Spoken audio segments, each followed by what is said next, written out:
7 live for Saturday, the 29th of October, 2022. Do do do do do do do do. I can't do what you're doing. I can't do it if you're do it. Do.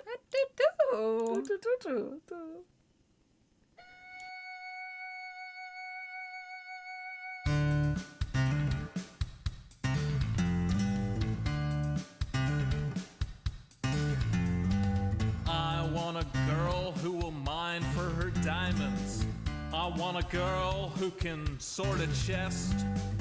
I want a girl with shears that cut and swords that burn through zombie flesh. I want a girl who knows world generation, who crafts furrows and times her attack. She's modding her community. She's flying through the air. She's smelting out impurities and feeding her cat. I want a girl with a lectern and a full cauldron.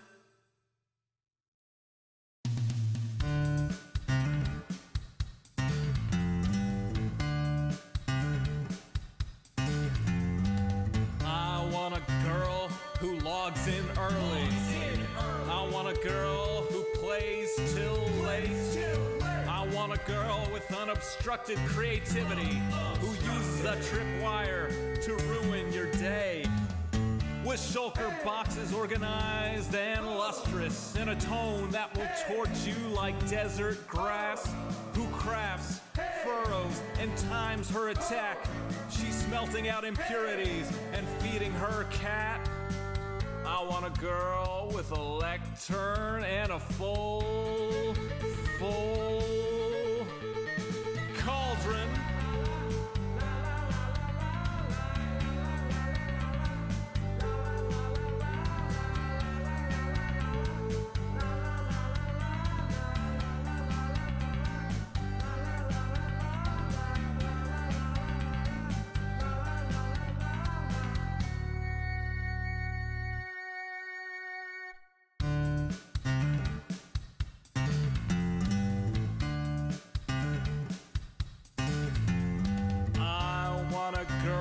Whose shield is emblazoned. I want a girl with good enchantments. On some server we will meet incidentally. We'll start to talk as we shoot skeletons. She wants a spawn with biome convenience. She wants a spawn that's in good repair. She's changing her end from wither to dragon. She's trading her archery for a trident that's self-repairing. I want a girl with a lectern and a full cauldron.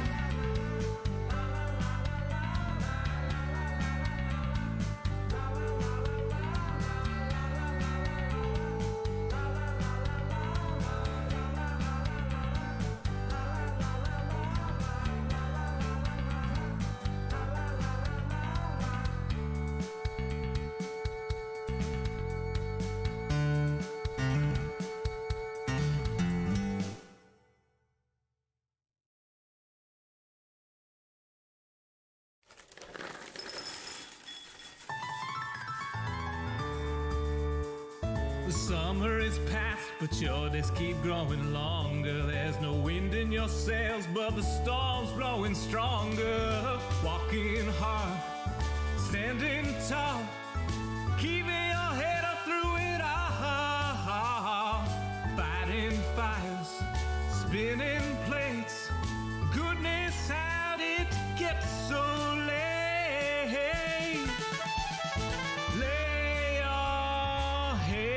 Down and dream. Lay your head down and lay your head down and dream. Lay your head down and just let your mind flow downstream. Sprawl out in a moonbeam. Lay your head down and dream. Joe Hills is filmed before a live streaming audience. That's us. Howdy, y'all. Joe Hills here, recording as I always do in Nashville, Tennessee. I'm joined in studio by Badger Spanner. We are going to be reading some Dracula Chapter 18 today. And we're also going to be doing some mining here on the Empires 2 server. Yes. I keep saying on the Hermitcraft server because it's kind of Hermitcraft, but it's Empires 2. So, Hermitcraft 9, Empires 2, we are up by 7. Okay, we're going to go ahead and store some of these excess materials for the moment. Let's grab this bundle, because I still don't entirely know how it's used, but we'll find a use for it. That much is clear. I should hold on to the shield. Pixel Riffs gave me that. So, welcome, everyone. We got a tip rolling in during the setup earlier. Let me see who that was from. Looks like Lost Cult Music, tip in 3, says, Evening Emperor Joe, or is it Empiricist Joe, or... Well, either way, that puts us 17 away from the next face camera expansion. Tips are welcome via paypal.me/Joe Hills and YouTube Super Chat. Thingamabob MC says, you're earlier tonight, or is that the British time change? UK yep, time that changed today, like 30 minutes ago. Oh, wow. So I hope you all enjoyed your clocks changing. I know that's always a delight for me when your clocks change, because I can be like, not my problem. Well, it's 5 hours difference, but it won't make any difference because your clocks go back next week when I go home. Yeah, see, so it'll be fine. I'll be on a plane when your clocks change. Leaving on a jet plane. Don't know when clocks will change again. Actually, I guess you do. You literally just described when the clocks will change again. Okay. So we're going to be reading Dracula Chapter 18. I know we don't do a lot of preparation for these Dracula streams, but if you haven't seen one before, if you're generally familiar with the story of Dracula, that's what we're doing. We're reading Dracula. There's not a ton to it. Usually during those Dracula streams, I'm also doing something super grindy in Minecraft that is just not really fun enough to... Well, I mean, I have fun playing Minecraft no matter what, but the idea is that we want to have opportunities to show me doing stuff that might otherwise occur off camera. So, like, mining like this. I can talk while I mine like this. I could literally read a book aloud while I mine like this. So, I heard the music, but I can't hear any game sounds. They are super low. Oh, there they are. So, I can turn that up a wee bit, but the problem is... If anybody in the voice thing comes in, they're going to blow us out. Yeah, true. I think FWIP, or Foxtrot Whiskey Hip. Sorry. You guys use the narrow alphabet in California, right? I think he's West Coast somewhere. But he's just called Whip. Queen Dark Lady says, is anyone else getting sync issues for their voices? Let me... I mean, that seems pretty close to instant here. That might be on you, Queen Dark Lady. But I'm not sure. Oh, he's in Washington. The District of Columbia. Okay, got it. Dang it, I forgot to bring a shovel. No, I didn't. Haha! You know what I also didn't forget to bring was a furnace for that first 8 iron. We're going to be needing to make some stuff on the go. Oh, boy. That's one of the reasons I went back to the surface, because I kept running out of fuel. Oh, yeah. That's a thing. Okay. Yep. Okay. People are saying restart your app or browser if you're having personal problems with the sync, because it's good overall. Okay. So, yeah, we did need to get a little bit more coal from somewhere up here. So, for Dracula Chapter 18... I know that sometimes Badger reads Mina, but the parts that we really need Badger for are Renfield and Lord Godalming, and they're both in this chapter talking to Mina a lot. So I've decided to make the executive decision as the executive producer of the show. Is that right? Am I the executive producer? Yep.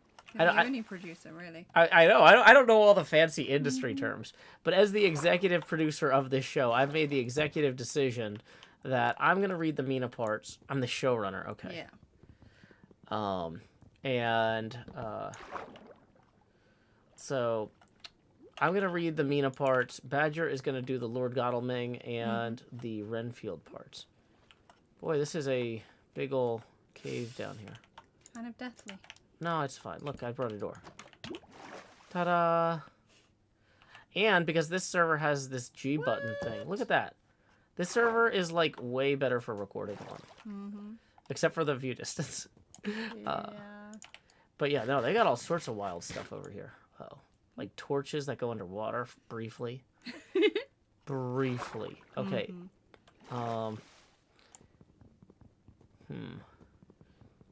Yeah, we're gonna try and grab some more coal real quick. But we're gonna be reading Dracula tonight.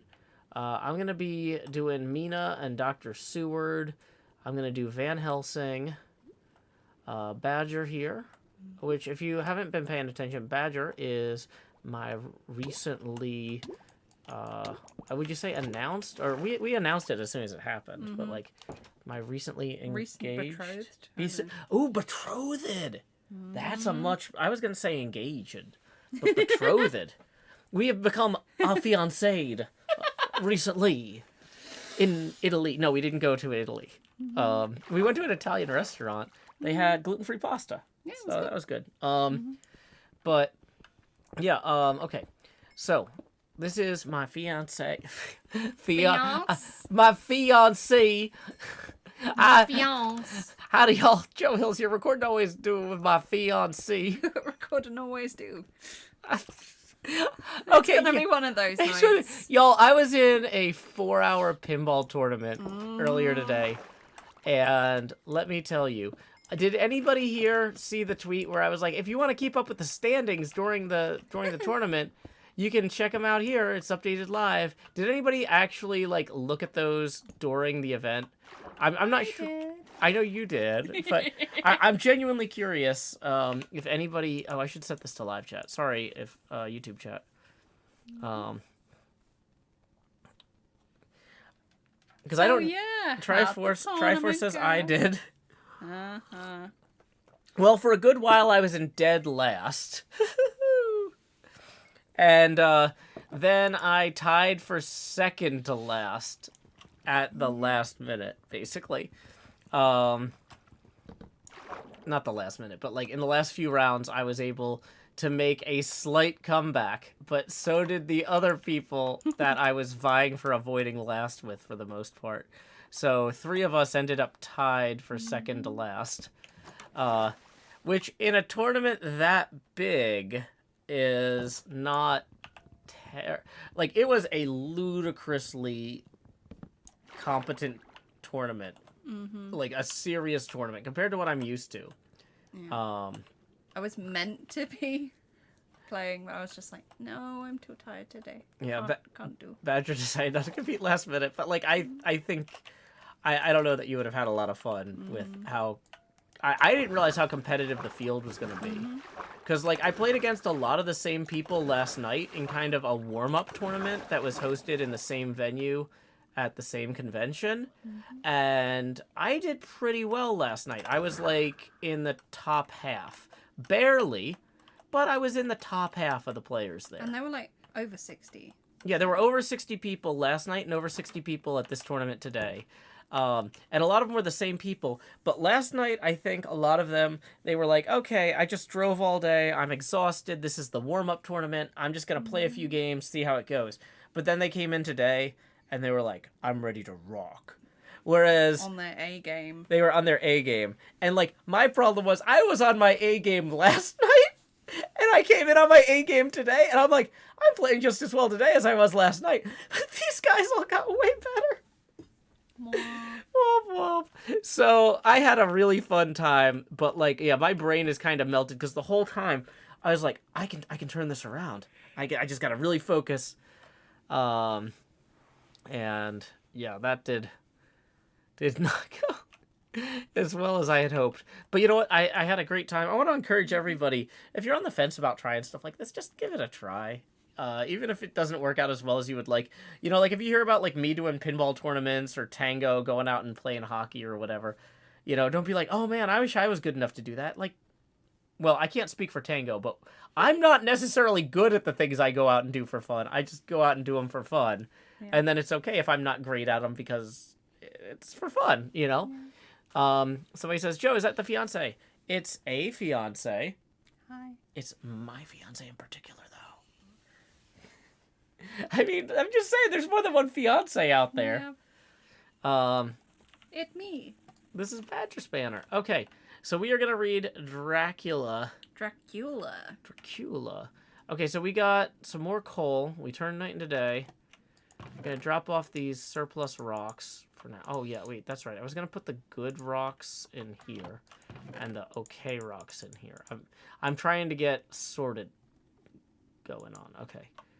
So we're going to bring some bamboo as well so we can make more sticks or scaffolds on the fly if we need to. Okay, we've got our pumpkins starting to grow in here. Yeah, you don't have to be great at a hobby to enjoy it. You can just go enjoy it. So, yeah. Yep.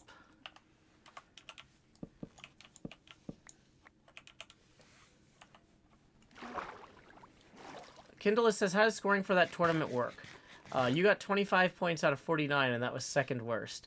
Okay, so every round, it goes, first place gets 7 points, second place gets 5 points, third place gets 3 points, and fourth place gets 1 point.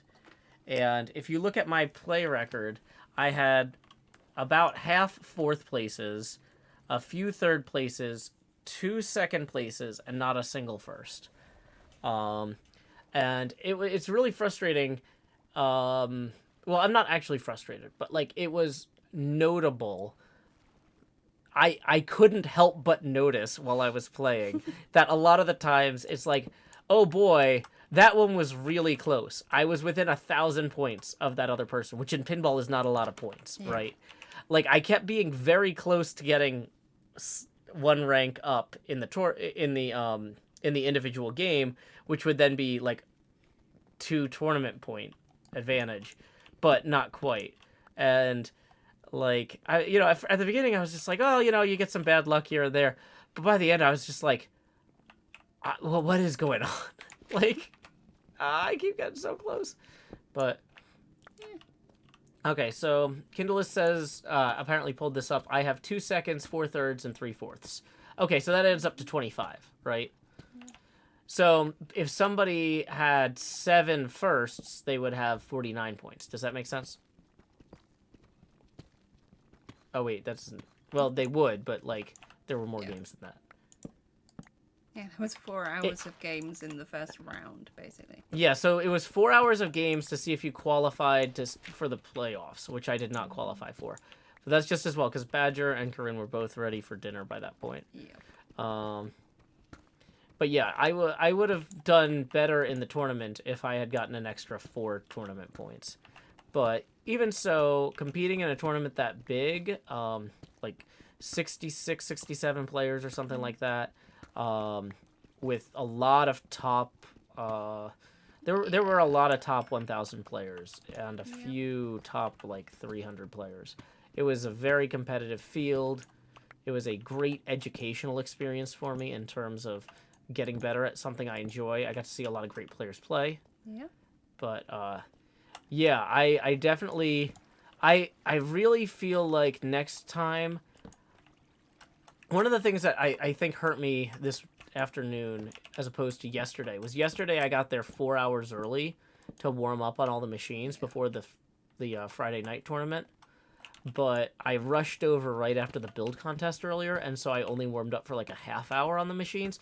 Now, they were the same 25 machines I played last night for like 8 hours. I had like, well, maybe not 8 hours, 7 hours. I had like 4 hours of warm up and 3 hours of tournament last night. So I was like, it's fine if I only get in there and get like a half hour before we really get going. But like, I think I needed more than that half hour. So that's on me though. I'll plan better next time. Yep. It'll be fine. So. Yeah, maybe next year, like the whole day. Yeah. Tournament. Yeah, basically block out the whole day for the tournament. I'm also realizing if I had made the playoffs, I'd still be playing there, so I shouldn't have scheduled this Dracula stream. I assumed like, oh wow, by 5 o'clock, okay, 5 o'clock for the playoffs, and then, I'm sure they'll wrap up the rest in like another hour. Like, no. We were out at dinner, and I was looking at that. I was like, they haven't even started round one. I think they took a dinner break I think before or between the playoffs and the next round. And so, like, yeah, I didn't really... But, see, I didn't know. And so I planned this stream. I planned the stream this morning. So next year, I'll set aside the whole day. Sirenfald says, how long do you plan to stay on Empires? I do not plan to stay on Empires. I am kind of stuck here. Apparently the rift has been replaced with glass. And I didn't really plan to go to Empires either. I Just blindly followed herd. Grian. My grandmother always used to say to me, Joseph, if all your friends jumped off a bridge, would you jump off the bridge too? I was like, no.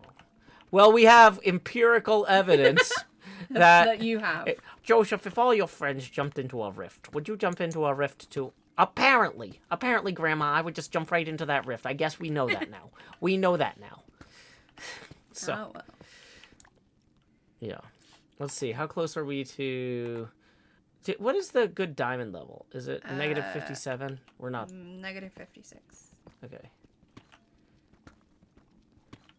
So, yeah, there's no planning to stay on Empires. There's no planning to go back to Hermitcraft. We just do what we do. Okay. Oh, did I remember to post... we are 17 away from the next face camera expansion. So Riffinold says, if you land on enough friends, you'll live. Oh, yeah. There you go.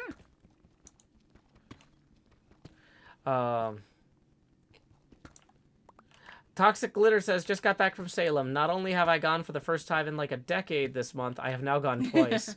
What brought you back? Did you go back to Bitbar, Toxic, or was there something else going on? God, I can imagine it's like even crazier now, Halloween-wise. I'm sure Halloween weekend, it's going to be pretty wild, yeah.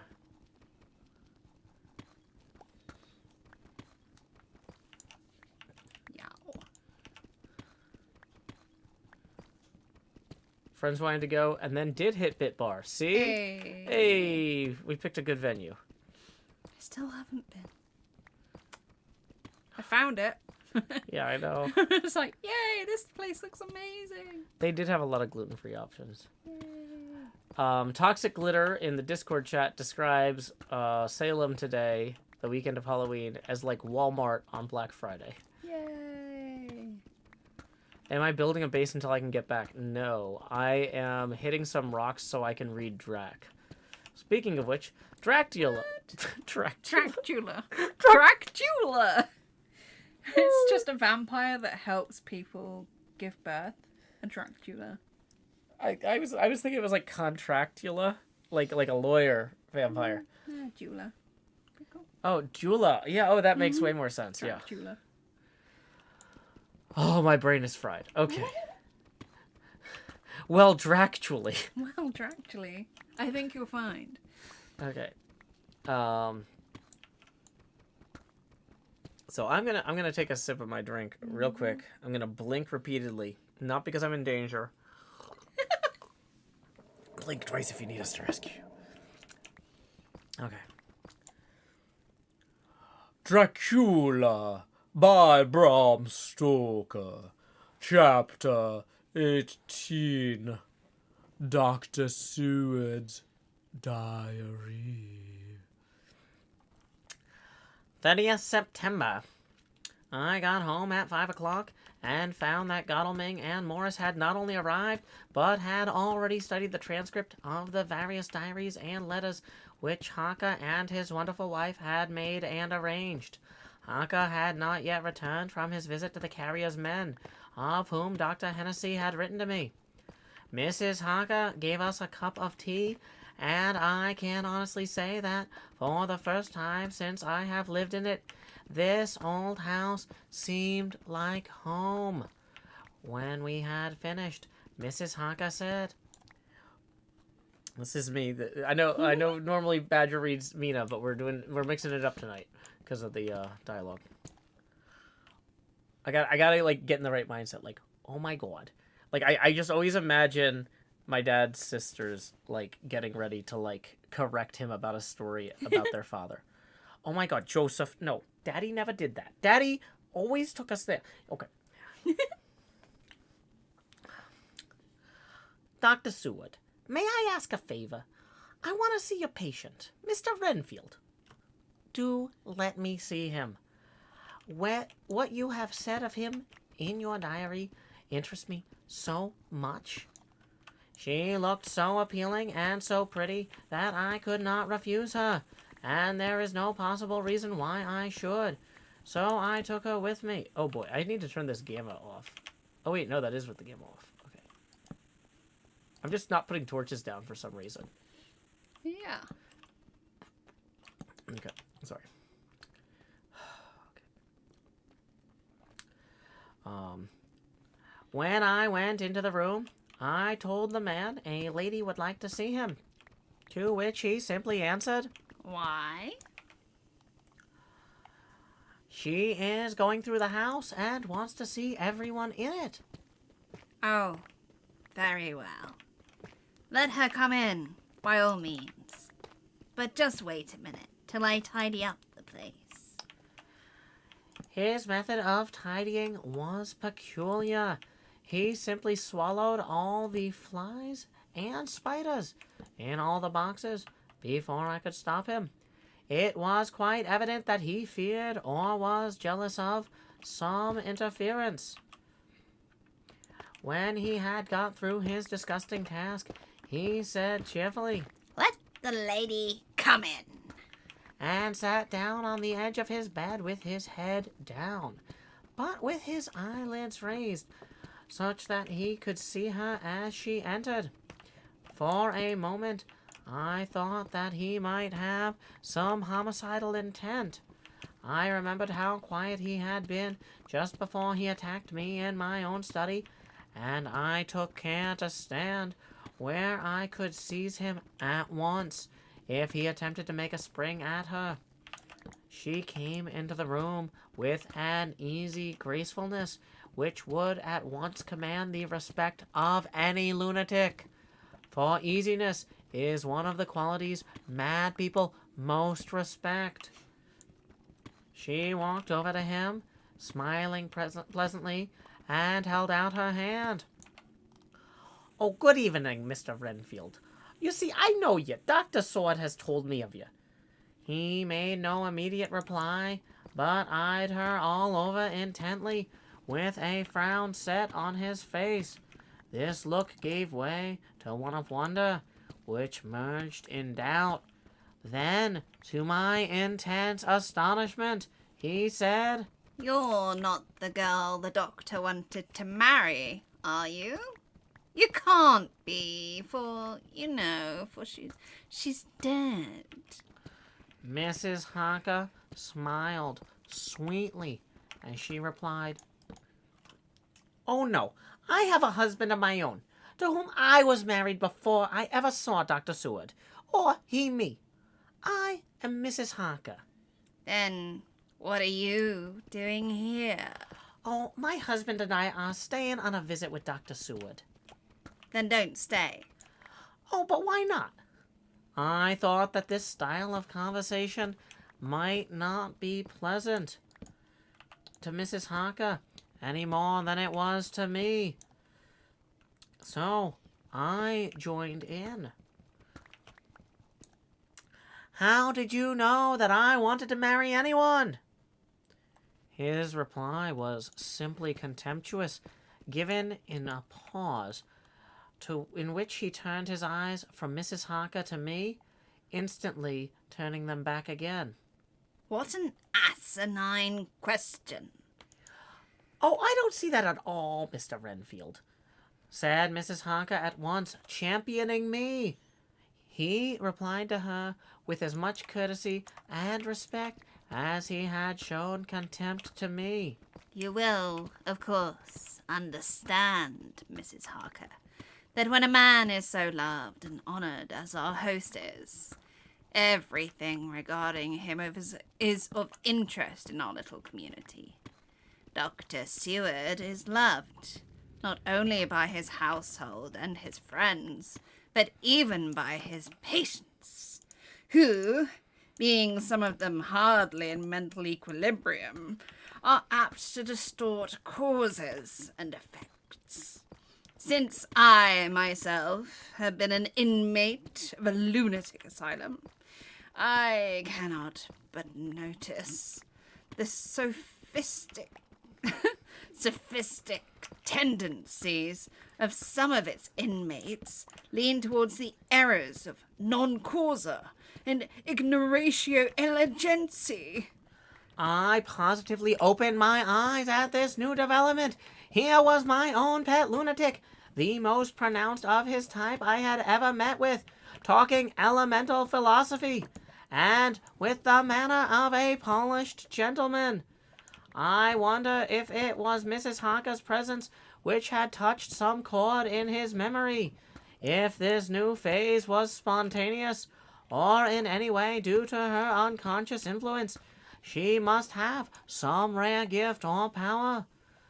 We continued to talk for some time, and seeing that he was seemingly quite reasonable, she ventured, looking at me questioningly as she began, to lead him to his favorite topic.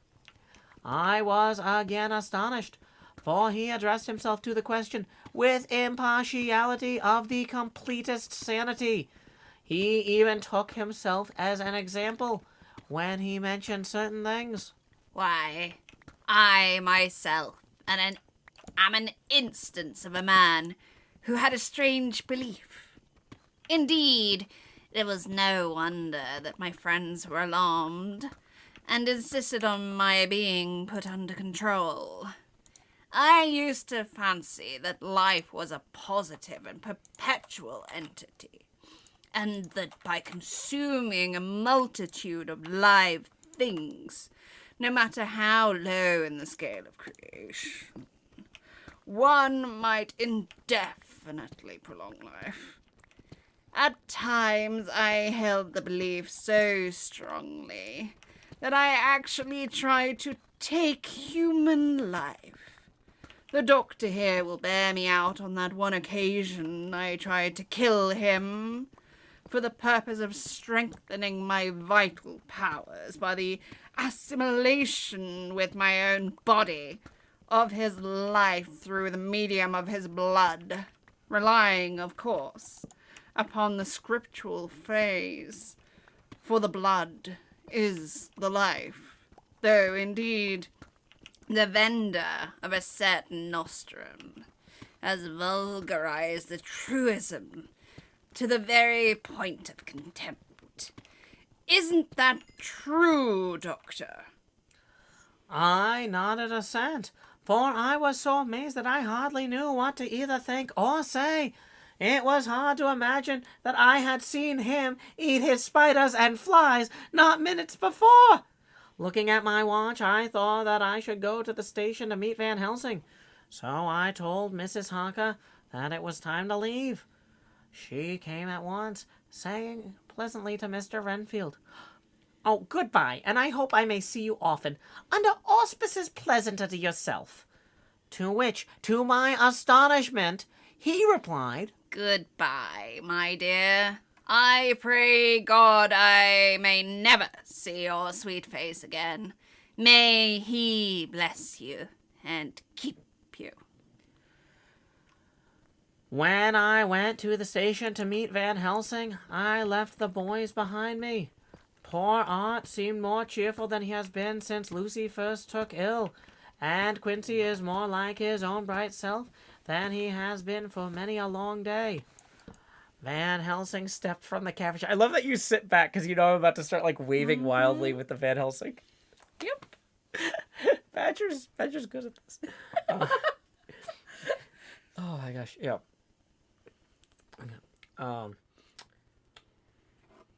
Van Helsing stepped from the carriage with the eager nimbleness of a boy. He saw me at once and rushed up to me, saying, "Ah, friend John, how goes all? Well, so I have been busy, for I come here to stay, if need be. All affairs are settled with me, and I have much to tell. Madam Mina is with you, yes, and her so fine husband, and Arthur And friend Quincy, they are there with you too. Good! As I drove to the house, I told him of what had passed and of how my own diary had come to be of some use through Mrs. Harker's suggestion, at which the professor interrupted me. Ah, that wonderful Madam Mina! She has a man's brain, a brain that a man should have, were he much gifted, and a woman's heart. The good God fashioned her for a purpose.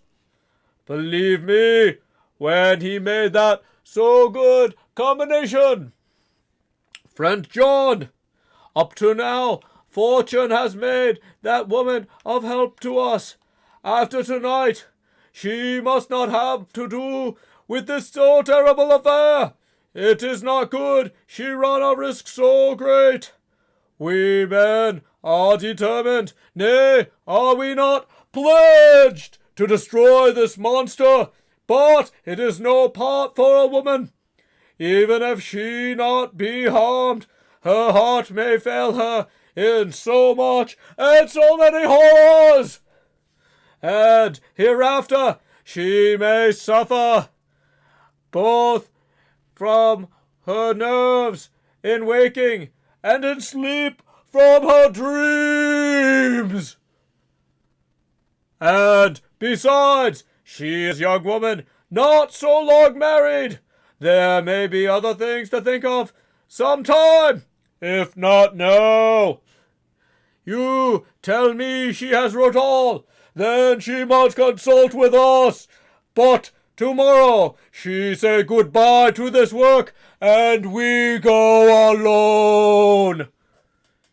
I agreed heartily with him, and then I told him what we had found in his absence, that the house which Dracula had bought was the very next one to my own. He was amazed, and a great concern seemed to come on him. Oh, that we had known it before! For then we might have reached him in time to save poor Lucy. However, the milk that is spilt cries not out afterwards. As you say, we shall not think of it, but go on our way to the end. Then he fell into a silence that lasted until we entered my own gateway. Before we went to prepare for dinner, he said to Mrs. Harker, I am told, Madam Mina, by my friend John, that you and your husband have put up in exact order all the things that have been up to this moment. Oh, not up to this moment, Professor, but up to this morning. But why not up to now? We have seen hitherto how good light all the little things have made. We have told our secrets, and yet no one who has told is worse for it.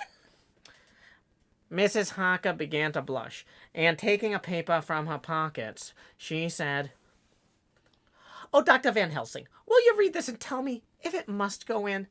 It is my record of today. I, too, have seen the need of putting down at present everything, however trivial. But there is little in this except what is personal. Must it go in?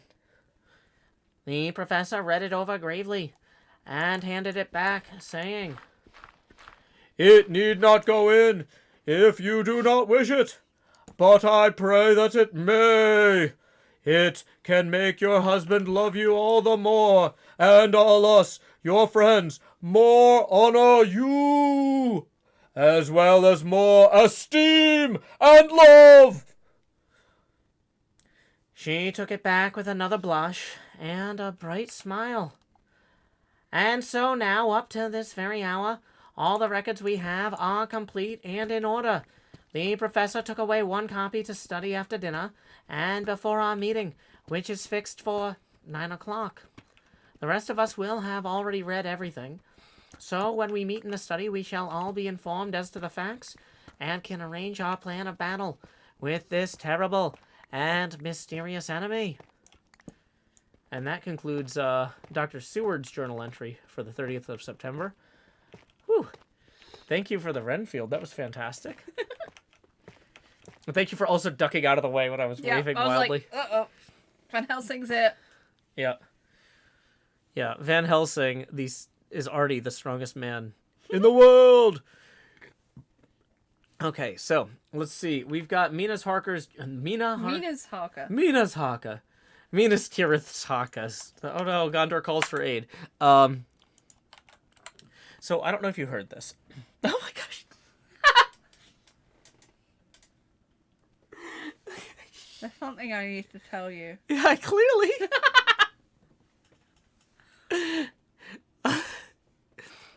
Hi.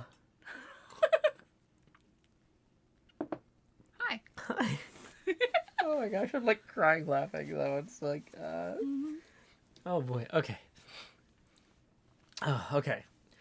So, I was gonna say, so apparently there's some argument that we should call whatever little base thing Impulse is working on, the Hermitshire, because apparently we're basically the equivalent of hobbits in the Empire world. I don't know if that makes any sense, but I don't know if that's... I think it's funnier if we refuse to lean into that, and I'm like, nope, this is Minas Hermit, or this is Hermordor, or like this is like I'm just gonna combine the Shire with or hermits with every word but the Shire, maybe. I don't know. Also, maybe I'm like diamonds. Ooh, shiny. Yay. It's really hard for me to do syllables. Shiny. Sibilant. Hermordor. In the land of Hermordor, where the shadows lie. You know, I'm cured. Hermit's deep. yeah, Herm's deep.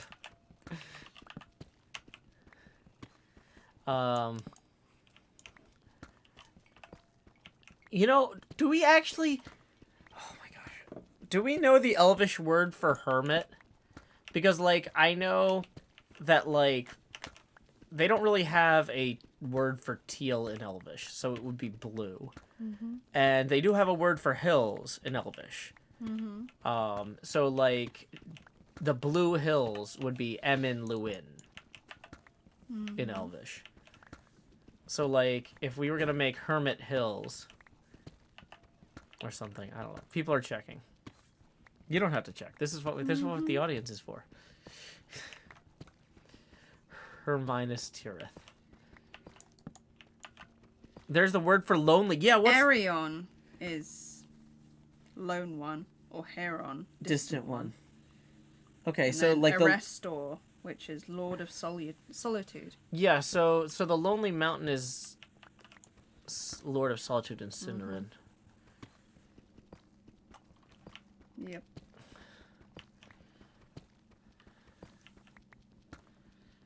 Yeah, y'all are on this. Thank you. But now now I can't help but think of the lone... Do we know the Cinderin word for island?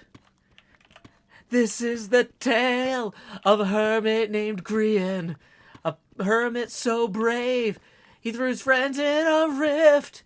They didn't know exactly to what expect. Sentence structure. Let's just go without it. And also scanning. This doesn't have to scan, does it?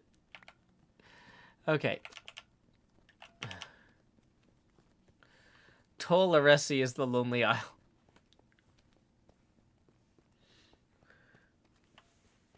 Runath Hermits. Okay.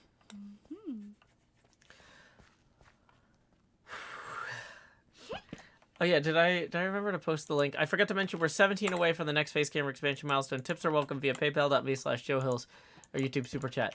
Or if I didn't forget to mention it, I forgot that I remembered to mention it because I really put a lot of energy into the stream this morning and then a lot more energy into a pinball tournament. And now I am wiped you're out. struggling. And then I drove 40 minutes home. Woo! Yeah. So we're not staying in a hotel for this one because the convention is just outside Nashville, but unlike Tennessee Game Days, doesn't have a hotel on site. The convention is in this expo center where they're like, there's plenty of hotels 2 miles away. And I'm like, if I have to get in the car, I'm just going to drive home. Yeah. Like the point of the on-site hotel is that if I'm like, I'm tired, I want to take a nap, I just go up to my room and take a nap. If I have to go get in my car and drive 2 miles, if I need a nap that bad, I probably shouldn't be driving. Like, there's all sorts of, like, it just, I don't know, it's not ideal. Yeah. Okay, so let's go put the gravel here. And Yeah, just something. Elijah says the morning stream was great, Joe. Thanks so much. I'm so glad. That was a lot of fun. Thank you, Badger, for being my guest judge. Yeah, that was fun. Yeah, the folks on my Patreon server did a fantastic job. I didn't put any coal in here earlier. Aww. So let's get rid of the excess smooth basalt and stuff. Maybe make a new pickaxe. What I didn't bring down here was stuff to make boxes. Huh. Okay. Apparently picks once deep slate, emerald ore, if you ever find any. Okay, good to know. Thank you, Ashton the Goddess. I'm not sure what biome we were in down there. We're just kind of... I was generally just like, I need some diamonds to get gear. And I need iron as well. And it's dark again. How dark is... How dark is dark? Okay, the way you yawned with the way these headphones, like, filter sound... It was absolutely terrifying. Sorry. Like I just heard like parts of the yawn in a way that I was like, oh, that's a creepy drown noise.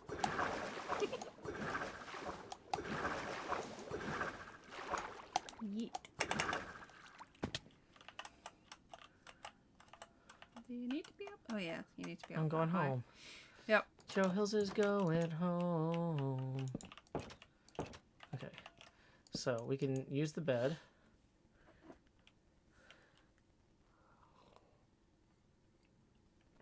These are not new headphones. These are my fallback headphones. Badger's wearing the good headphones because they have a longer cable and Badger is further from where they plug in. Correct. Okay. So, we're going to put extra deep slate away. That might come up later. Gravel, flint, that was always handy. Cub definitely said we're going to need redstone for his projects. I don't know what his projects are, but I'm sure they're going to be very small and manageable. That should be enough redstone for Cub. Right there. Okay. If I have enough iron, I think I need to make an iron pick. And then only use the diamond one for, like, obsidian, maybe. Let's put this 6 diamonds in here for now. Because, like, with reading and stuff, I don't need to be mining super fast. Okay, so we're going to swap that out here. Let's move just in case a creeper spawned up there while we were away.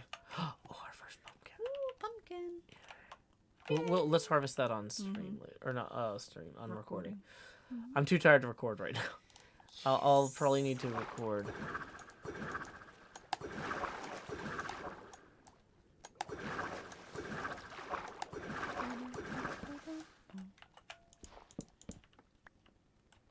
Okay. So the next journal entry in chapter 18 of Dracula, the story of Dracula, is by Mina Harker. And it's on the 30th of September. I think we're going to not go down this far, because I think I'm going to need iron. Oh, copper. So, Mina Harker's journal, 30th September. When we met in Dr. Seward's study 2 hours after dinner, which had been at 6 o'clock, we unconsciously formed a sort of board or a committee. Professor Van Helsing took the head of the table, to which Dr. Seward motioned him as he came into the room. He made me sit next to him on his right, and asked me to act as secretary. Jonathan sat next to me. Opposite us were Lord Godalming, Dr. Seward, and Mr. Morris. Lord Godalming being next to the professor, and Dr. Seward in the center. The professor said, I may, I suppose, take it that we are all acquainted with the facts that are in these papers. Professor, not doctor. Oh my gosh. Yeah, sorry, you're right. Mm-hmm. Thank you. I may, I suppose, take it that we are all acquainted with the facts that are in these papers. Oh, we all expressed assent, and he went on. Then it were, I think, good that I tell you something of the kind of enemy with which we have to deal. I shall then make known to you something of the history of this man, which has been ascertained for me. So then we can discuss how we shall act, and can take our measure according. There. I was trying to scroll. It's like I was trying to scroll, and like when I move the mouse with my finger, like my tongue's just like, no, okay, I'll do the same thing. It's like, oh boy, I'm really tired. Okay. I believe in you. I appreciate your misplaced belief more than you could possibly know. Okay, I can't do the Van Helsing voice while I mine because of the posing, and I can't do the voice without. It's called the strongman vibrato. You gotta really like clench. Whoa. You gotta flex and clench your muscles so that it works. Okay. There are such beings as vampires. Some of us have evidence that they exist. Even had we not the proof of our own unhappy experience, the teachings and the records of the past give proof enough for sane peoples. I admit that at first I was skeptic. Were it not through long years I have trained myself to keep an open mind, I could not have believed until such time as the fact thunder on my ear. See, I prove. Alas, had I known at the first what we know now, nay, had I even guessed at him, one so precious life had been spared to many of us who did love her. But that is gone, and we must so work that the poor souls perish not, whilst we can save.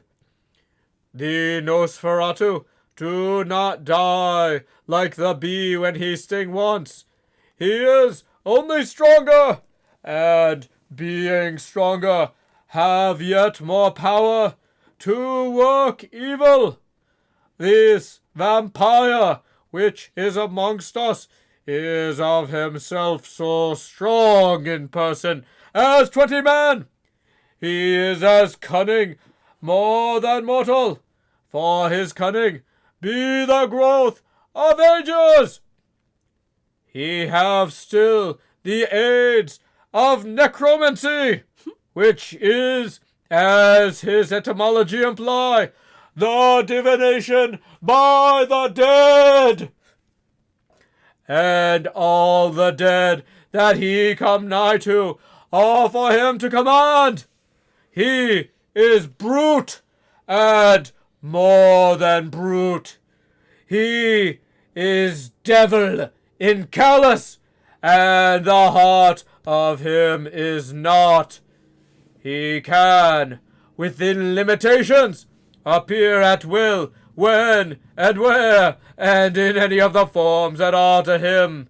He can, within his range, direct the elements, the storm, the fog, the thunder.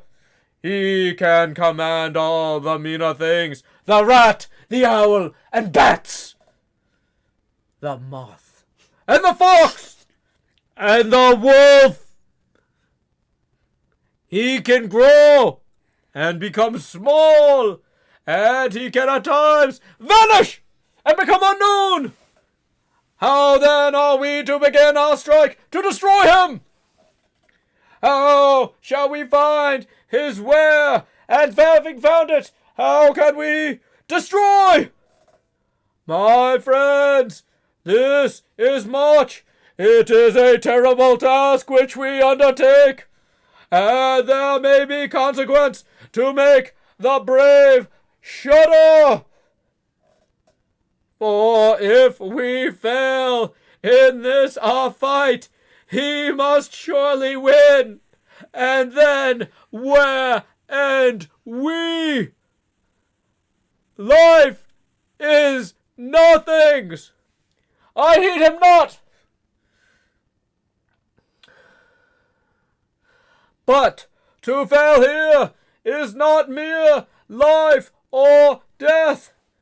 It is that we become as him, that we henceforth become foul things of the night, like him, without heart or conscience, preying on the bodies and the souls of those we love best.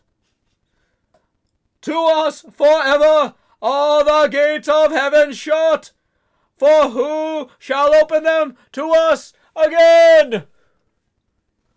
We go on for all time, abhorred by all, a blot on the face of God's sunshine, an arrow in the side of him who died for man. But we are face to face with duty, and in such case must we shrink. For me, I say, but no! But then I am old, and life, with his sunshine, his fair places, his song of birds, cheep, cheep, cheep, his music and his love lie far behind. You others are young, some have seen sorrow, but there are fair days yet in store. What say you? Whilst he was speaking, Jonathan had taken my hand. I feared, oh, so much, that the appalling nature of our danger was overcoming him when I saw his hand stretch out. But it was life to me to feel his touch. So strong, so self-reliant, so resolute. A brave man's hand can speak for itself. It does not even need a woman's love to hear its music. But when the professor was done speaking, my husband looked in his eyes, and when the professor had done speaking, my husband looked in my eyes, and I in his, and there was no need for speaking between us. I answer for Mina, and myself. Count me in, Professor, said Quincy Morris, laconically as usual. I am with you, for Lucy's sake, if for no other reason. Dr. Seward simply nodded. The professor stood up, and after laying his golden crucifix on the table, held out his hand on either side. I took his right hand, and Lord Godalming his left. Jonathan held my right with his left stretched across to Mr. Morris, so as we all took hands, a solemn compact was made. I felt my heart icy cold, but it did not ever occur to me to draw back. We resumed our places, and Dr. Van Helsing went on with a sort of cheerfulness which showed that the serious work had begun. It was to be taken as gravely, but like in a businesslike way, as in any other transaction of life. Well, you know what we have to contend against, but we too are not without strength. We have on our side power of combination, a power denied to vampire kind. We have sources of science. We are free to act and think, and the hours of the day and of the night are ours equally. In fact, so far as our powers extend, we are unfettered.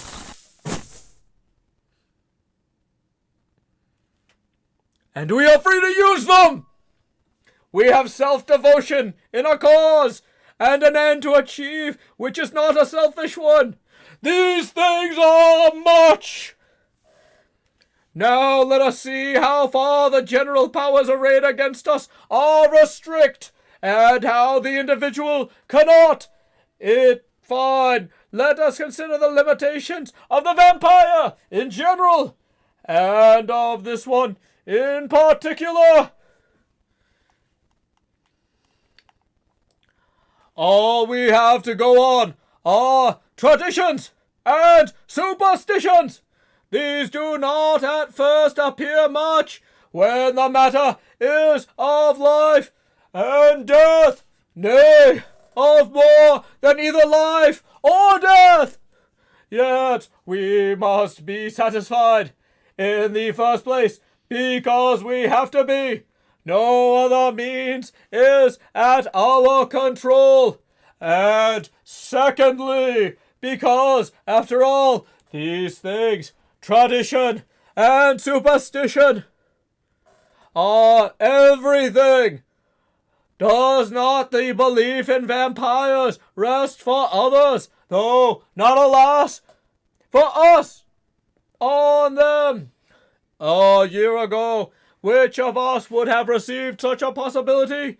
In the midst of our scientific, skeptical, matter-of-fact 19th century, we have even scouted a belief we saw justified under our very eyes.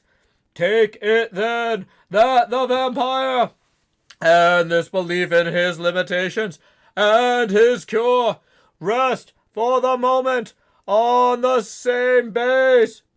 For, let me tell you, he is known everywhere that men have been. In old Greece, in old Rome, he flourished. In Germany all over, in France, in India, even in those Chernosies, and in China, so far from us, in all ways, there even is he, and the peoples fear him at this day. He have followed the wake of the berserk Icelander, the devil-begotten Hun, the Slav, the Saxon, the Magyar. So far then, we have all we may act upon, and let me tell you that the very much of our own beliefs are justified by what we have seen in our own unhappy experience. The vampire live on, and cannot die by mere passing of the time.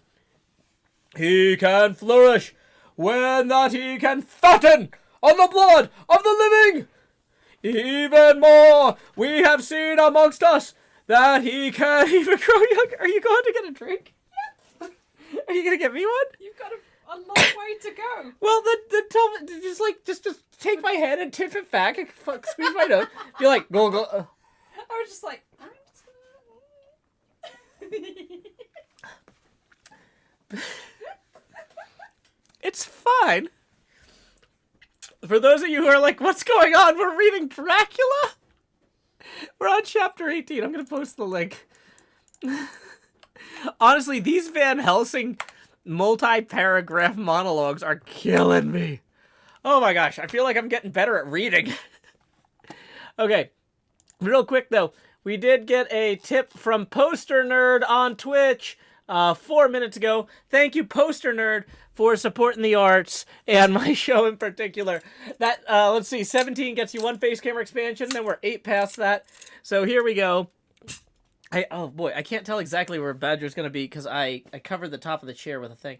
But expand Badger and Joe. We're going to lower the Joe opacity now to 80%. Each additional face camera expansion at this point will be accompanied by a corresponding drop in Joe opacity.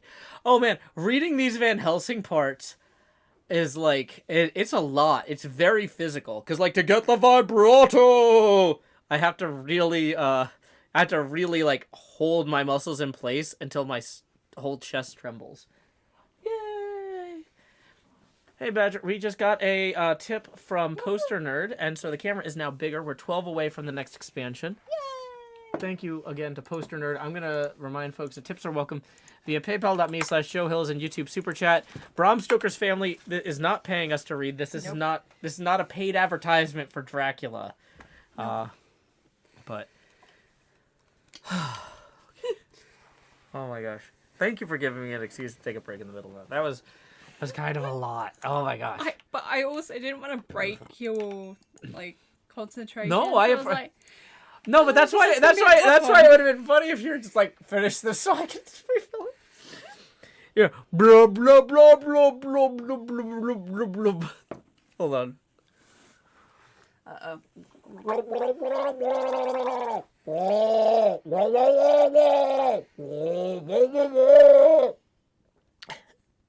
Is that okay? It's okay, but Yeah, that's why you're not gonna do that, huh? Okay. We have a lot. that's how you choke and die. We have a lot of fun here. Okay. Joe Hills drowns live on camera.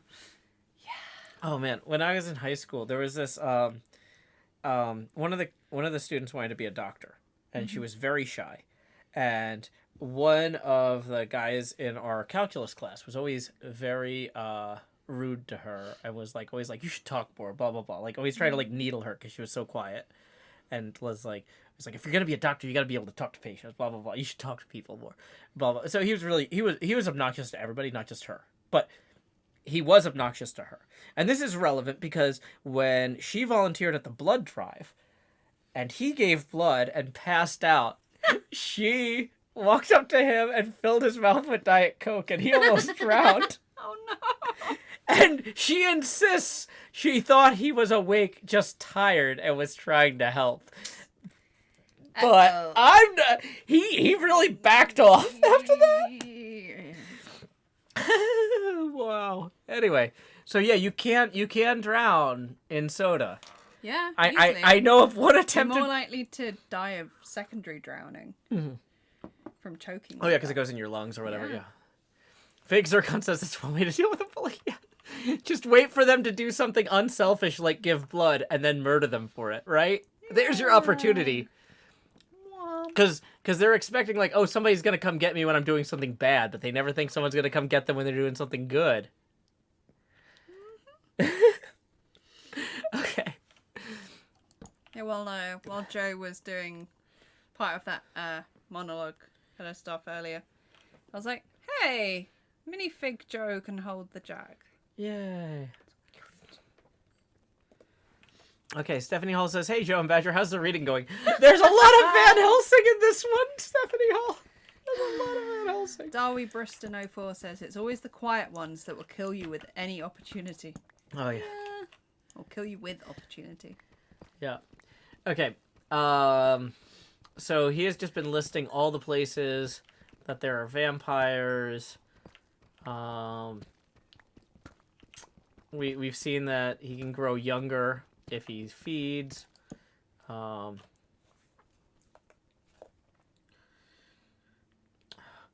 But he cannot flourish without his diet.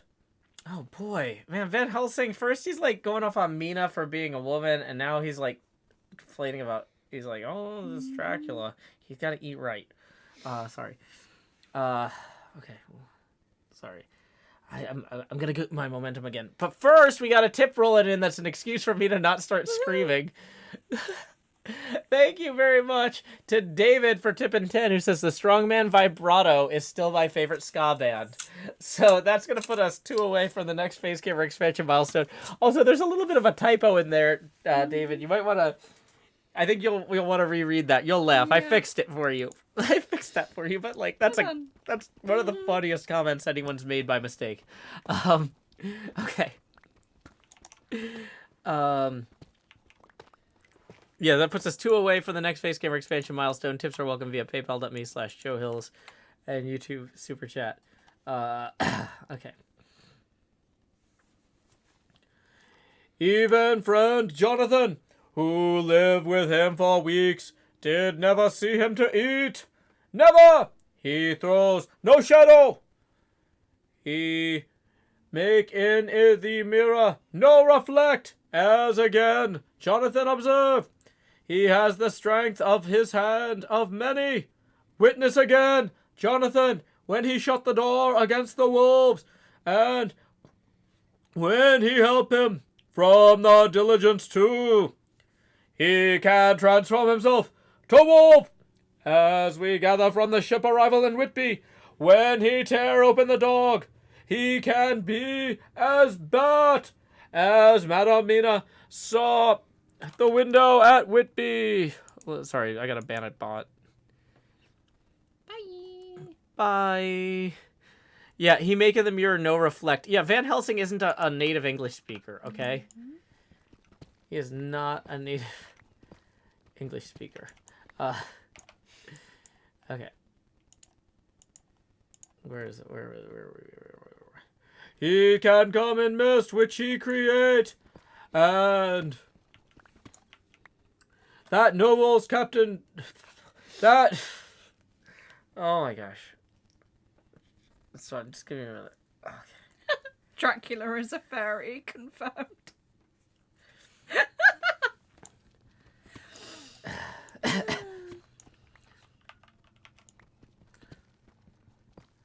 The noble ship's captain proved him of this, but from what we know, the distance at which he can make this mist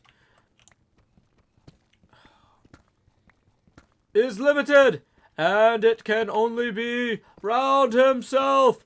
He come on moonlight rays as elemental dust, as again Jonathan saw those sisters in the castle of Dracula. He became so small. We ourselves saw Miss Lucy, ere she was at peace, slip through a hairbreadth space at the tomb door. He can, when once he find his way, come out from anything or into anything, no matter how close it be bound or even fused with fire. Solder, you call it. Real quick, thanks to Garvin Dragon for tipping 5. That's going to put us 3 past our next face camera expansion milestone. And that's going to bring us up to 70% geopacity. We're down to 70% geopacity. I don't know. You know what I mean. Oh my god, there is so much more of this. Oh my gosh. Yeah, this Van Helsing monologue. Do you have a Van Helsing voice? Do you want to jump in and do a little bit of Van Helsing? No. That's a sport ball. I think it would end up racist if I tried to do any kind of accent with Van Helsing. Like an Austrian or yeah, whatever. Okay. Weird. Yeah, that's why I'm doing Artie, the strongest man in the world, because, you know, he's... Yeah, but there isn't really, like, an equal English kind of style. Unless I do him like a kind of down at heel kind of towny. No. Okay. Yeah. Yeah, I think we're gonna... Doesn't work. That's fine. I will continue the monologue. Your poor voice. It is a little bit of a monologue. Okay. That's why there is drink. This is why I'm getting better at recording and streaming and stuff by practicing. Okay. Mm-hmm. Boy.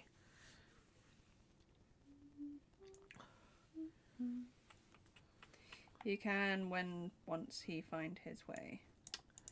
Yeah, we... Solder, you call it. He can see in the dark. No small power this, in a world which is 1/2 shot from the light. Ah, but hear me through. He can do all these things, and yet he is not free. Nay, he is even more prisoner than the slave of the galley, than the madman in his cell. He cannot go where he lists. He who is not of nature has yet to obey some of nature's laws. Why? We know not. He may not enter anywhere at the first, unless there be someone of the household who bid him come, though afterwards he can come as he please. His power ceases, as does all that of evil things, at the coming of the day. Only at certain times can he have limited freedom.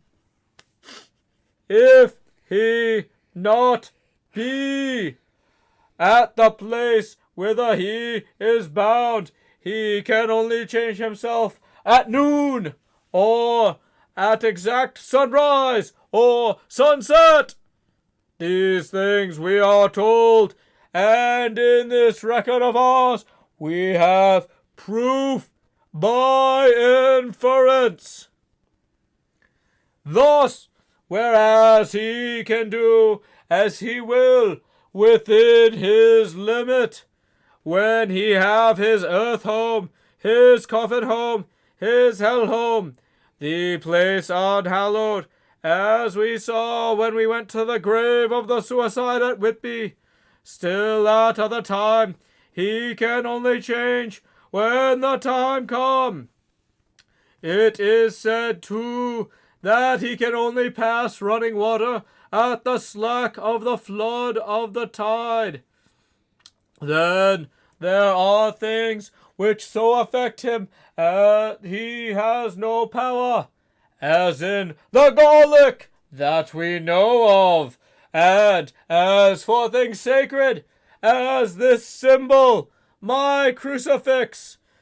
I was like, what prop? What's the best prop? Yeah. You're holding up the scissors and the. I can't even see. I was like, what's the least blasphemous but most actually funny? Hold on. Yes. And my crucifix. Oh boy. Yep. Yeah, all the priests out there watching, don't worry. These aren't. Still have a job. These aren't sacramental. We're not. No. Yeah. Oh boy. There is ritual upon them, though. It's a different thing. But oh boy. Yeah.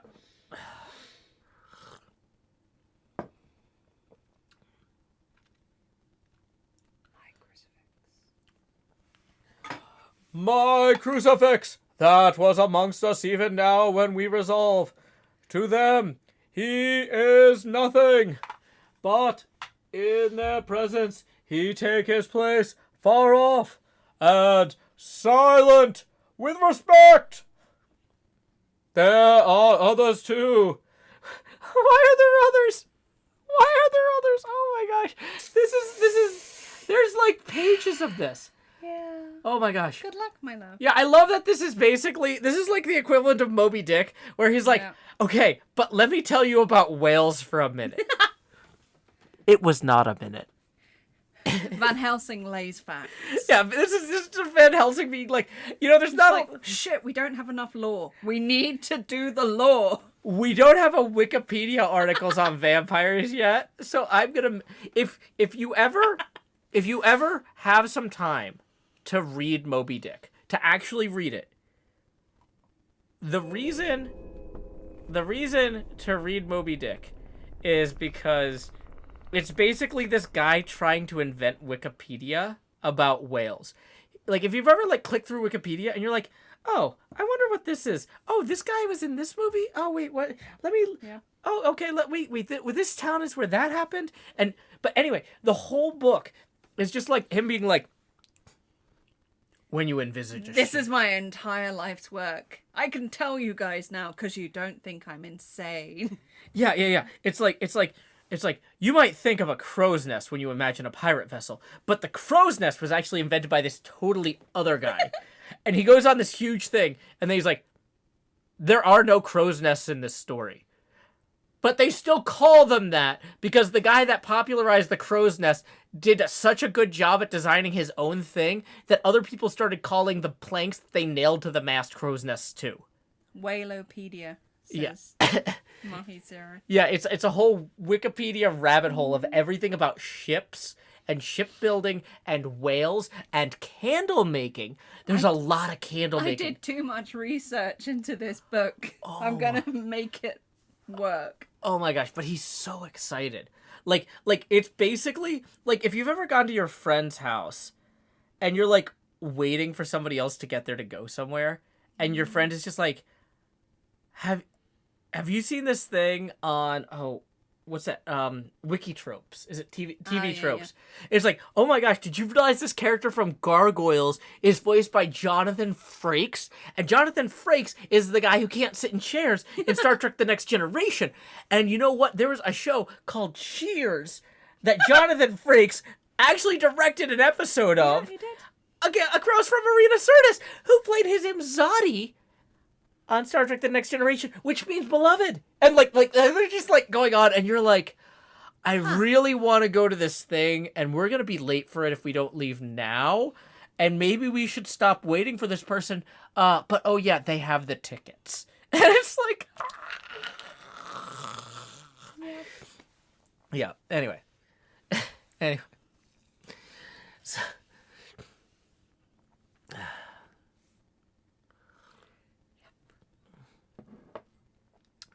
good.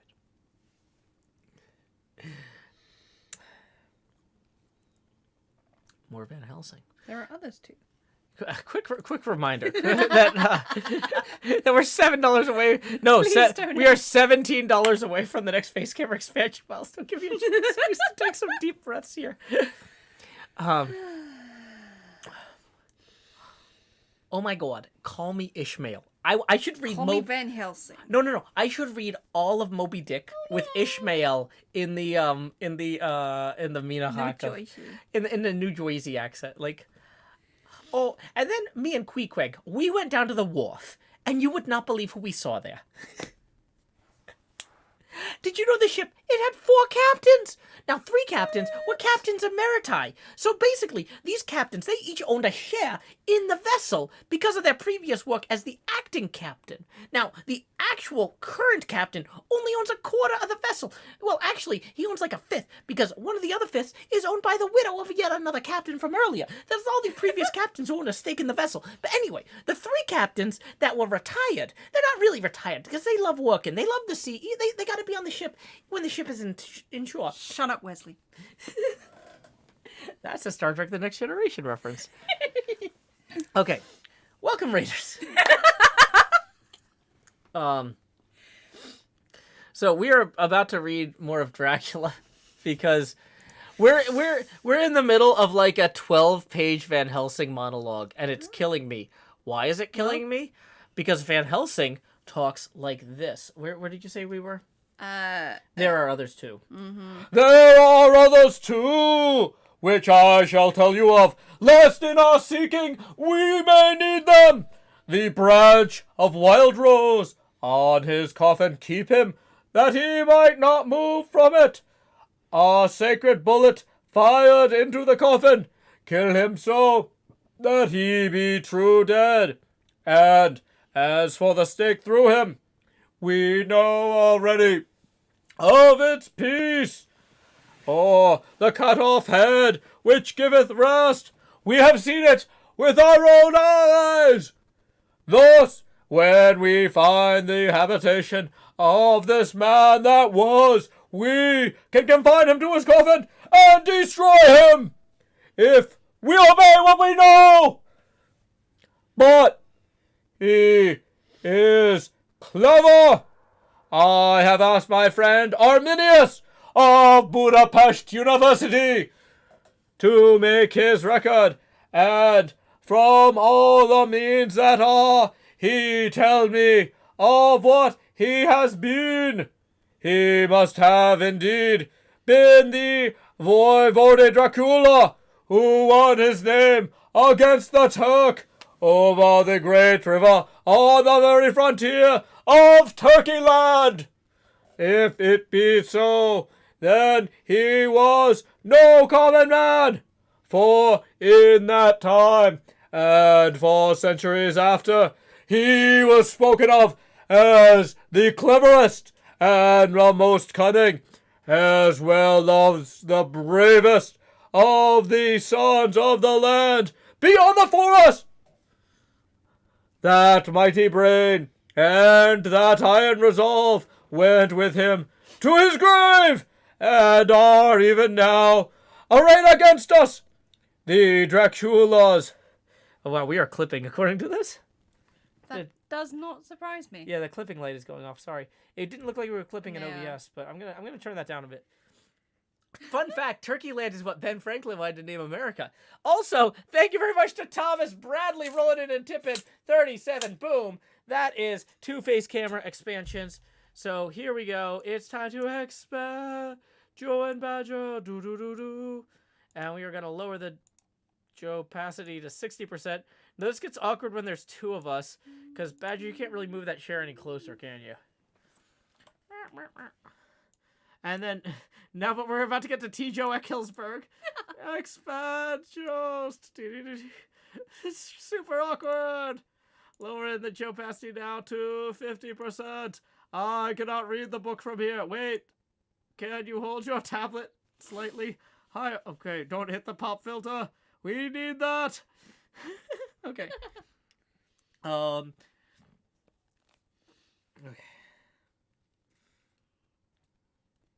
Need to lean in this way. Yeah. The Draculas were. I'm gonna block the mic so it bounces around a little bit. I think that might help. The Draculas were, says Arminius, a great and noble race, though now and again were scions who were held by their coevals to have had dealings with the evil one. They learned his secrets in the Schlolomonts, amongst the mountains over Lake Hermitcraft, where the devil claims the 10th scholar as his due. In the records are such words as Strajoica, witch, Hodosh, and Pokul, Satan, and hell. And in one manuscript, this very Dracula is spoken of as vampire, which we all understand too well. There have been from the loins of this very one great men and good women, and their graves make sacred the earth where alone his foulness can dwell. For it is not the least of its terrors that this evil thing is rooted in all good, in soil barren of holy memories. It cannot rest. No, it's to me. It's to me. I'm just handing it back to you because I'm done with the Van Helsing bit for a minute. Okay. But I should also mention that thanks to our latest tipper. This is my favorite bit in the whole book. Okay, fine. Well, let me. All right. Fine. Whilst they were talking, Mr. Morris was looking steadily at the window, and now he got up quietly and went out of the room. There was a little pause, and the professor went on. And now, we must settle what we do. We have here much data, and must proceed to lay out our campaign. We know how from the inquiry of Jonathan that from the castle to Whitby came 50 boxes of earth, all of which were delivered at Carfax. We also know that at least some of these boxes have been removed. It seems to me that our first step should be to ascertain whether all the rest remain in the house beyond that wall where we look today, or whether any more have been removed. If it be the latter, we must trace. Here we were interrupted in a very startling way. Outside the house came the sound of a pistol shot. Bang! The glass of the window was shattered with a bullet, which, ricocheting from the top of the embrasure, struck the far wall of the room. I am afraid I am at heart a coward, for I shrieked out. The men all jumped to their feet. Lord Godalming flew over to the window and threw up the sash. As he did so, we heard Mr. Morris's voice without. Sorry, I fear. Why am I doing I'm sorry. It's more like it's Texan. it's a Texas. It's like, see, the thing is, I can't imagine a Texan apologizing. Have you met a lot of Texans? like the words don't fit the accent. Sorry. No. No. Let me. Sorry, I fear I may have alarmed you. I shall come in and tell you about it. A minute later, he came in and he said, "It was an idiotic thing of me to do, and I ask your pardon, Mrs. Harker, most sincerely. I fear I must have frightened you terribly. But the fact is that whilst the professor was talking there, came a big bat and sat on the windowsill. I have got such a horror of the damned brutes from recent events that I cannot stand them, and I went out to have a shot at it, as I have been doing as of late of evenings, whenever I have seen one. You used to laugh at me for it then, Art. Did you hit it? I don't know. I fancy not, for it flew away into the wood. Without saying any more, he took his seat, and the professor began to resume his statement. We must trace each of these boxes, and when we are ready, we must either capture or kill this monster in his lair, or we must, so to speak, sterilize the earth, so that no more he can seek safety in it. Thus, in the end, we may find him in his form of man between the hours of noon and sunset, and so engage with him when he is most weak. And now, for you, Madam Mina, this night is the end. Until all be well, you are too precious to us to have such risk. When we part tonight, you must no more question. We shall tell you. What? I can't read it from there. I know, but I'm entirely in screen. That's fine. You're cuter than me. Okay. That's not better. Okay. We shall tell you. All in good time. We are men and able to bear, but you must be our star and our hope. And we shall act all the more free that you are not in the danger, such as we are. All the men, even Jonathan, seemed relieved, but it did not to me seem good that they should brave danger and perhaps lessen their safety, strength being the best safety, through care of me. But their minds were made up. And though it was a bitter pill for me to swallow, I could say nothing, save to accept their chivalrous care of me. Mr. Morris resumed the discussion. As there is no time to lose, I vote we have a look at this house right now. Time is everything with him, and swift action on our part may save another victim. I own that my heart began to fail me when the time for action came so close, but I did not say anything, for I had a greater fear that if I appeared as a drag or a hindrance on their work, they might even leave me out of the councils altogether. They have now gone off to Carfax, with means to get into the house. Manlike, they told me to go to bed and to sleep, as if a woman can sleep when those she loves are in danger. I shall lie down and pretend to sleep, lest Jonathan have added anxiety about me when he returns. Woo! Okay, that's the end of Mina's. This is a long chapter. Okay, wait, there's not that much left in Dr. Seward's. At least it's Seward. It's Dr. Seward. That voice is way easier. Mm-hmm. Okay. Do you want me to be the attendant? Yeah, 1 second. Who's in this chapter? Just the attendant. Lord Godalming is in this. Yeah. You could be the attendant. Mm-hmm. Okay, I'm gonna have a quick sip of my drink. Yes. As a quick reminder, we are looks like 20 away from the next Facecaver expansion. Tips are welcome via PayPal.me/Joe Hills and YouTube Super Chat. I'll move that back so I'm in frame more.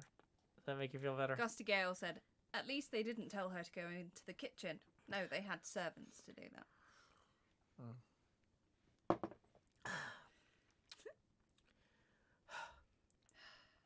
Boy, that Van Helsing monologue. Yeah. Okay.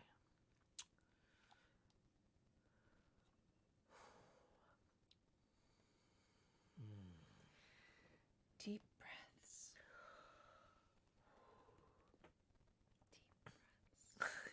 You're so cute. Dr. Seward's diary. 1st of October, 4 a.m. Just as we were about to leave the house, an urgent message was brought to me from Renfield to know if I would see him at once, as he had something of the utmost importance to say to me. I told the messenger to say that I would attend to his wishes in the morning. I was busy at the moment. The attendant added, He seems very opportunate, sir. I've never seen him so eager. I don't know. I don't know, but what? If you don't see him soon, he will have one of his violent fits. I knew the man would not have said this without some cause, so I said, all right, I'll go now.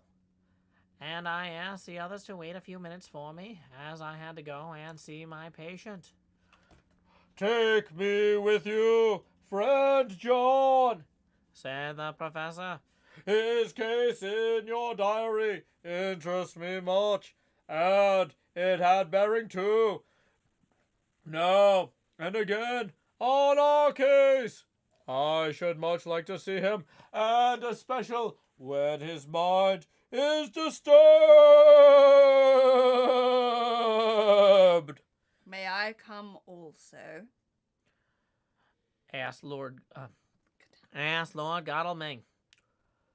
Me too, said Quincy Morris. May I come? Said Harker. I nodded, and we all went down the passage together. We're off to see the invalid at 4 a.m. It's a terrible habit to make when you agree to go see people who live in your house and are all insane at 4 in the morning. They don't sing that. But like, They really should. really, like, his answer should be, tell him that I am not to be disturbed at this hour and that you chose not to bring the message to me. Like, don't acknowledge people that send you messages. Oh my god, morning. Oh my god, this is like, this is actually making me upset.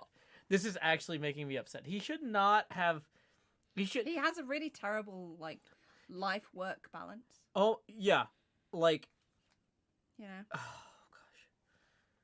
gosh. Okay, but you're not wrong. No. Okay.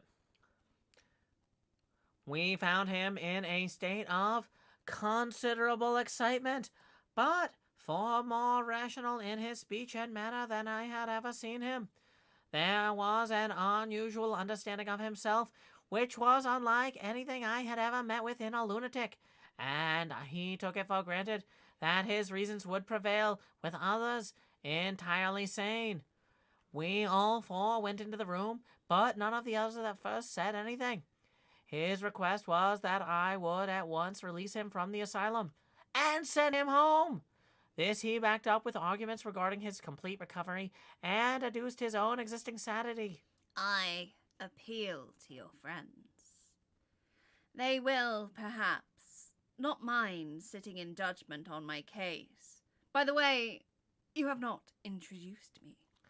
I was so much astonished that the oddness of introducing a madman in an asylum did not strike me at the moment.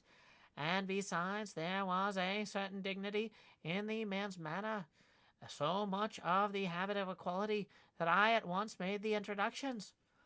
Lord Godalming, Professor Van Helsing, Mr. Quincy Morris of Texas, Mr. Renfield.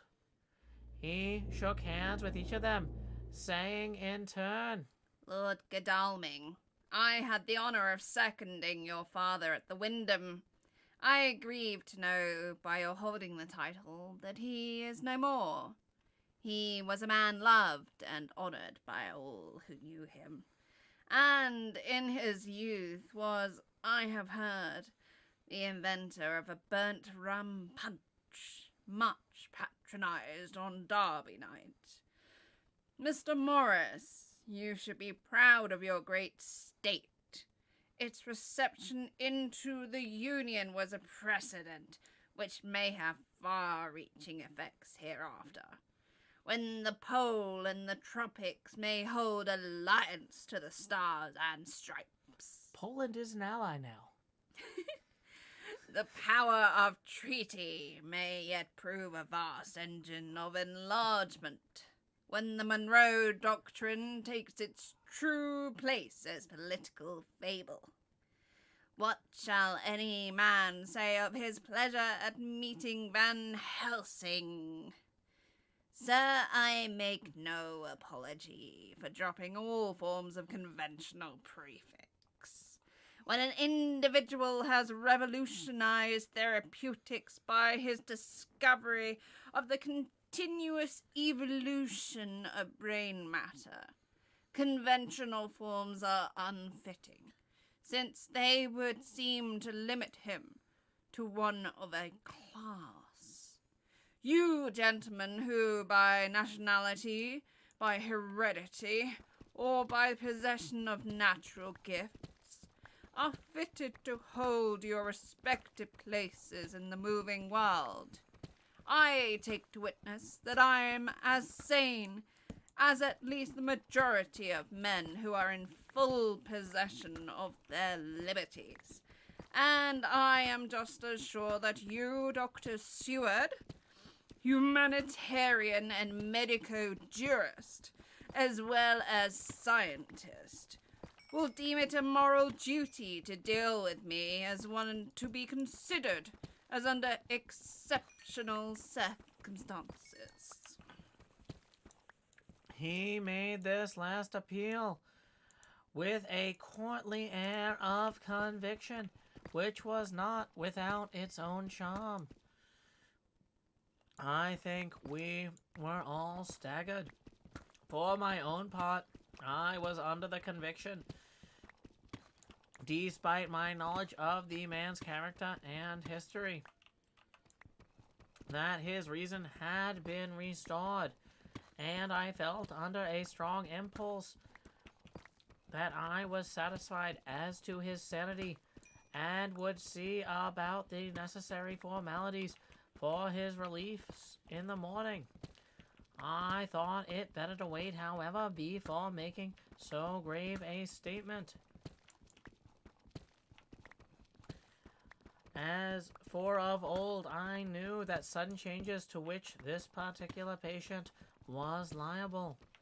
So I contented myself with making a general statement that he appeared to be improving very rapidly, and that I would have a longer chat with him in the morning, and would then see what I could do in the direction of meeting his wishes.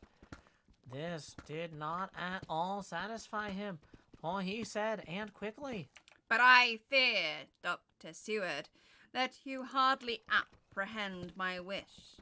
I desire to go at once, here, now, this very hour, at this very moment, if I may. Time presses, and in our implied agreement of the old scythe man, it is of the essence of the contract. I am sure it is only necessary to put before so admirable a practitioner as Dr. Seward so simple, yet so momentous a wish to ensure its fulfillment. he looked at me keenly, and seeing the negative in my face, turned to the others and scrutinized them closely. Not meeting any sufficient response, he went on.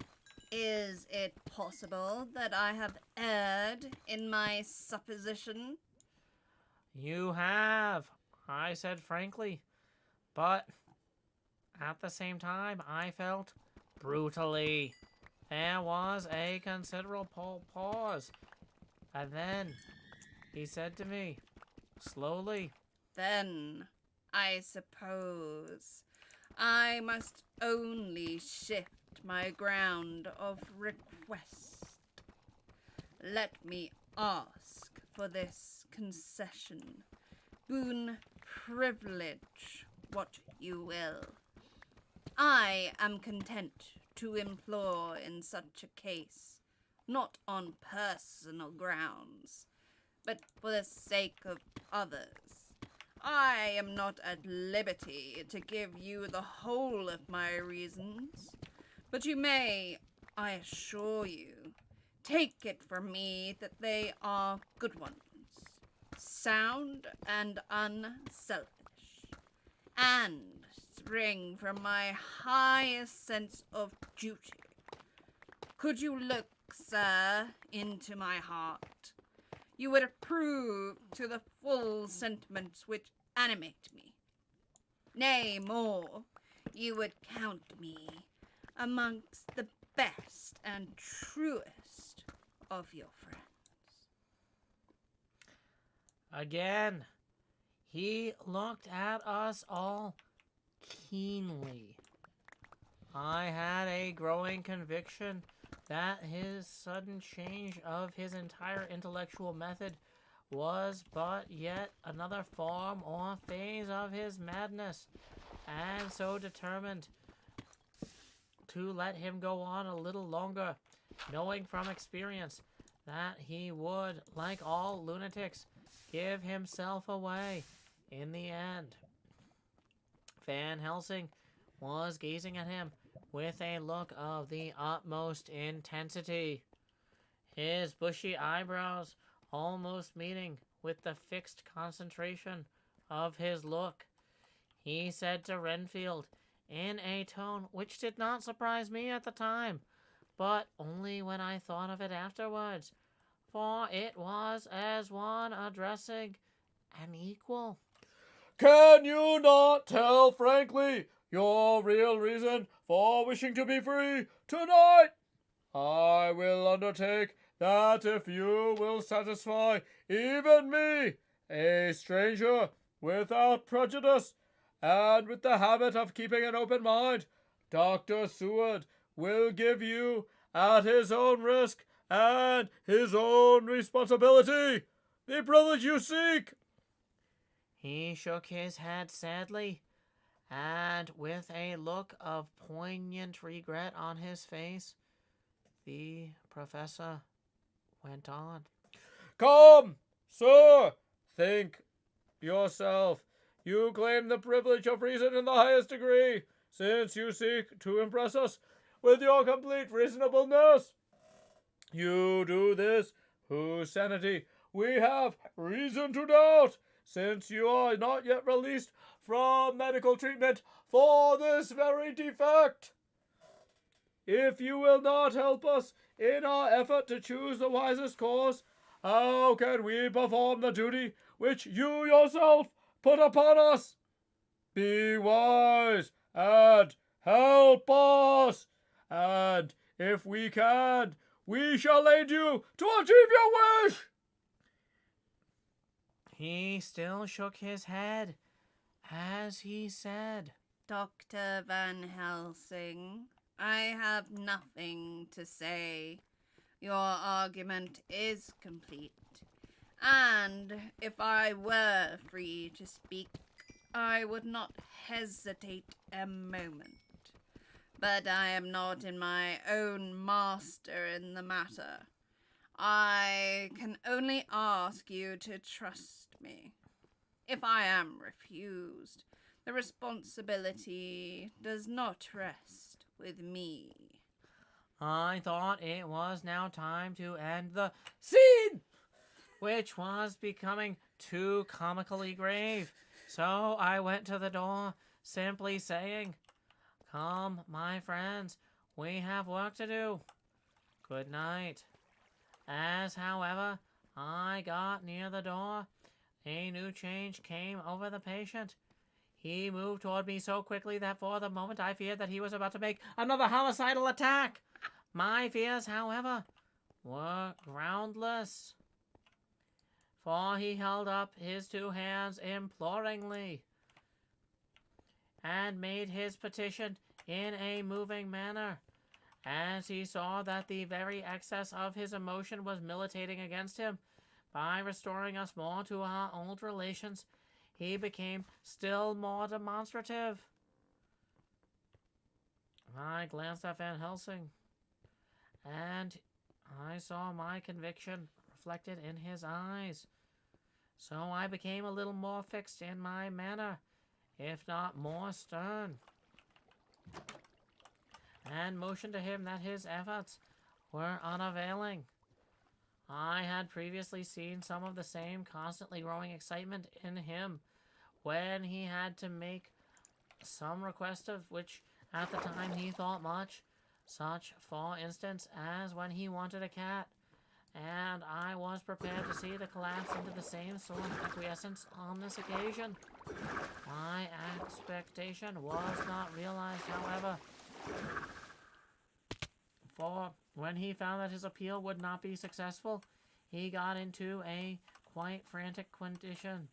He threw himself on his knees and held up his hands, wringing them in plaintive supplication, and poured forth a torrent of entreaty, with the tears rolling down his cheeks, and his whole face and form expressive of deep emotion. Let me entreat you, Dr. Seward. Oh, let me implore you to let me out of this house at once. Send me away how you will and where you will. Send keepers with me, with whips and chains. Let them take me in a strait waistcoat, manacled and leg ironed, even to a gale. But let me go out of this. You don't know what you do by keeping me here. I'm speaking from the depths of my heart, of my very soul. You don't know whom you wrong or how. I may not tell. Woe is me. I may not tell. By all you hold sacred, by all you hold dear, by your love that is lost, by your hope that lives, for the sake of the Almighty, take me out of this and save my soul from guilt. Can't you hear me, man?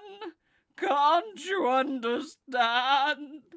Will you never learn? Don't you know that I am sane and earnest now, that I am no lunatic in a mad fit, but a sane man fighting for his soul? Oh, hear me, let me go, let me go, let me go! I thought that the longer he went on, the wilder he would get, and so would bring on a fit. So I took him by the hand and raised him up. Come, I said sternly, no more of this.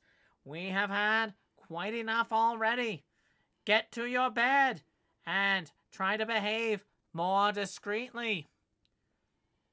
He suddenly stopped and looked at me intently for several moments. Then, without a word, he rose and, moving over, sat down on the side of the bed. The collapse had come, as on former occasion, just as I had expected. When I was leaving the room, the last of our party said to me in a quiet, well-bred voice, You will, I trust, Dr. Seward, do me the justice to bear in mind later on I did what I could do to convince you tonight.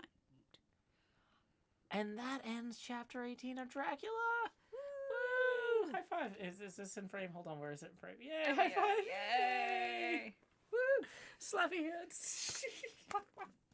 We're not in frame at all. Okay. We have a lot of fun here. Yeah, this is my fiance, Badger Spinner. We were just reading Dracula, chapter 18. It's been a long day. We've done 2 streams together. We did the Halloween build contest, which was fantastic. Y'all did a great job. We went to Music City Multicon, where I got second to last in a pinball tournament that took 4 hours. Oh boy. Oh, I did so well last night in the warm-up tournament. Did you have fun though? I think I had fun. Like, it's one of those things. Like, it felt like practice. It felt like training. You know what I mean? Like when you're doing something that you really enjoy. Like when you're preparing to go on like a really cool hike somewhere far away. That's like going backpacking, right? Like it didn't feel like going on that cool trip. It felt like getting ready for that cool trip. So it's like I feel like I was like, okay, this is hard, and I'm not doing great, but I'm gonna get there. You know what I mean? But I appreciated the opportunity. Thank you so much to the folks at Music City Multicon, for Tyler Campbell, Jason Wilson, David, for all working hard to get that event set up. I had a good time, even if I was just like, it was a worthwhile venture, even if I did not do as well as I wanted. But yeah, it's been a very long day for both of us. So we're going to wrap up the stream now. Let's go ahead and see who is live for us to raid at twitch.tv/directory/following. Okay, let's see. Let's start at the bottom and work our way back. No. A lot of people playing games I've never heard of. That makes me uncomfortable because I'm like, I don't know if my audience would like those games. Okay. Jedi McMuffin is playing Godzilla Premium on the Pinball Network. So I had a lot of fun playing pinball today. Why don't we go ahead and raid? I had fun playing, even though the tournament was really stressful. That's the thing, is it was an excuse to play pinball for 4 hours and hang out with a lot of really cool people who did way better than me. But we're going to go ahead and raid Pinball Network. When we get over there, our raid message is, howdy y'all, Joe Hills raid here. Anyway, until next time, y'all, this is Joe Hills from Nashville, Tennessee, joined by Badger Spanner. Any final words, Badger? Thank you, Badger Renfield. And keep adventuring. Click raid now. Stop.